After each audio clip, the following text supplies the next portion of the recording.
नमस्कार बच्चों। प्रथम वर्ष कला और उसमें इतिहास विषय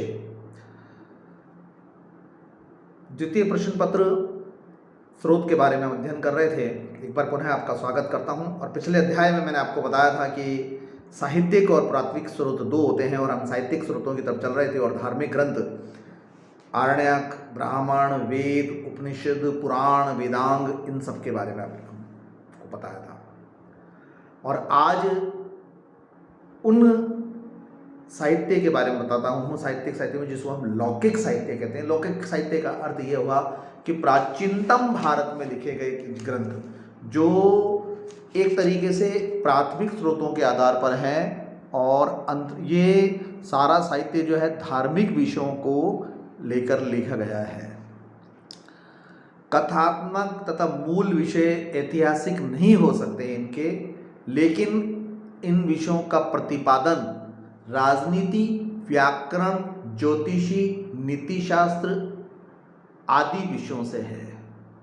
लौकिक साहित्य में तत्कालीन इतिहास के संदर्भ में, उल्लेख में, विवरण में संयोगवश प्रसंग मिल ही जाते हैं। इसलिए लौकिक साहित्य जब लिखे गए उतने ही महत्वपूर्ण थे और आज भी उतने ही महत्वपूर्ण हैं। जैसे पाणिनि का अष्टाध्याय, कौटिल्य का अर्थशास्त्र, वात्स्यायन का वार्तिक, पांचजलि का महाभाष्य, ये वह ग्रंथ हैं जो लौकिक साहित्य के अधीन लिए जाने लगे हैं। ठीक इसी प्रकार से गार्गी संहिता, कामंदक का नीतिसार। अब पाणिनि के अष्टाध्याय की बात करें तो व्याकरण और बहुत लिखी गई है, 5वीं शताब्दी में लिखा था और संपूर्ण धार्मिक राजनीतिक इतिहास के साथ साथ में व्याकरण पे जोड़ गया है।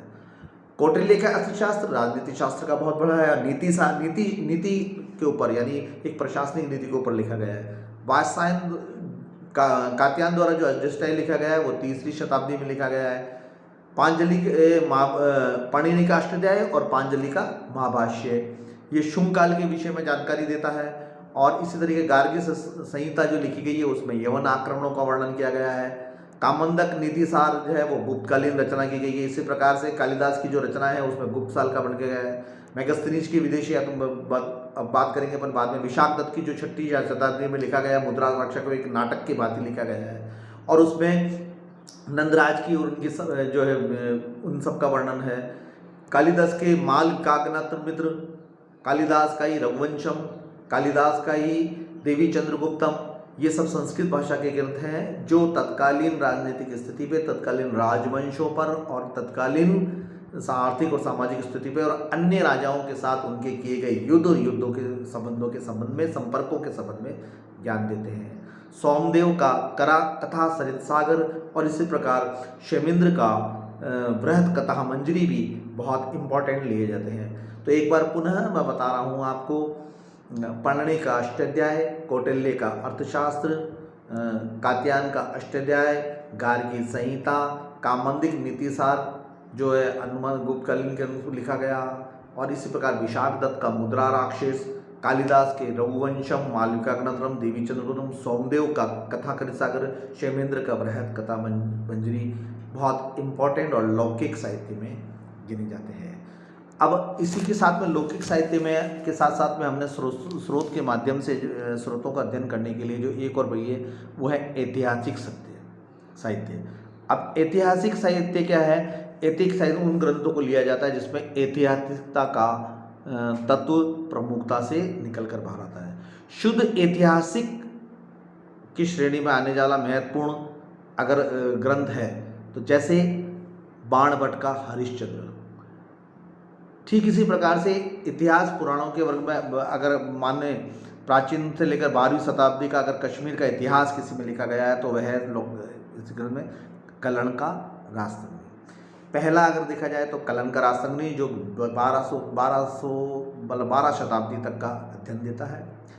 दूसरा अगर ऐतिहासिक सत्य माना जाए तो बाणभट्ट का हरिश्चरित्र है।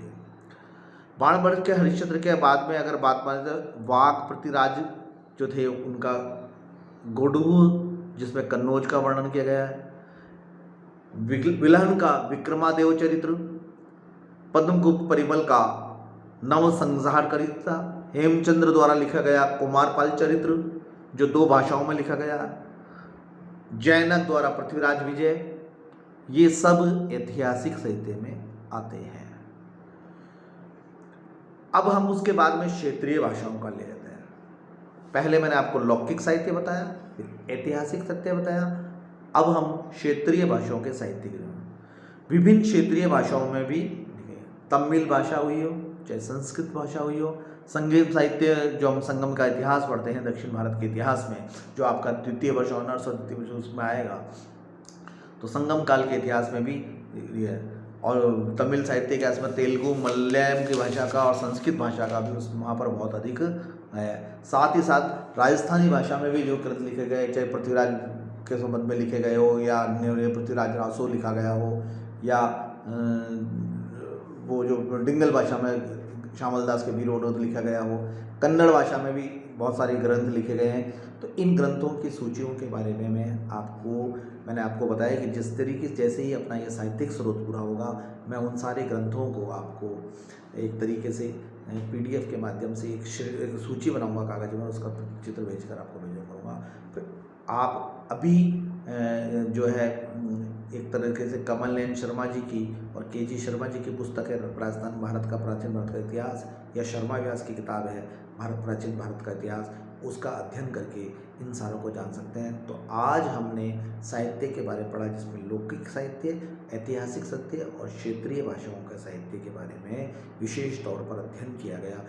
याद रहे हम स्रोत पढ़ रहे हैं और स्रोतों में 2 मुख्य बात है, साहित्यिक और पुरातात्विक। तो साहित्यिक स्रोतों के अंतर्गत आज हमने ये मेन इम्पोर्टेंट स्रोत थे, इसका अध्ययन करने का प्रयास किया है।